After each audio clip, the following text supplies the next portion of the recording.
Hi everyone. In this video, we will show you how to check bus times in Google Maps.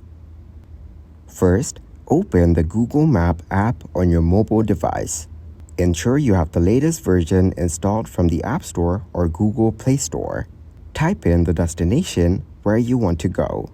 You can do this by tapping the search bar at the top of the screen and entering the address and name of the place, or simply dropping a pin on the map.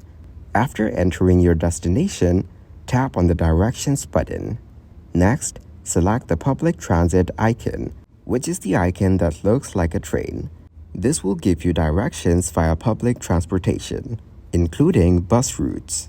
Once you've selected your preferred route, Google Maps will display the next available buses or trains for each leg of the journey.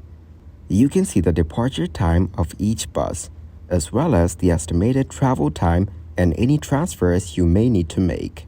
After selecting your route and reviewing the bus times, tap on the Start button to begin navigation.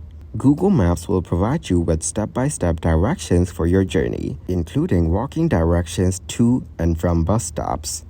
Thanks for watching, like the video, and subscribe to the channel for more content like this.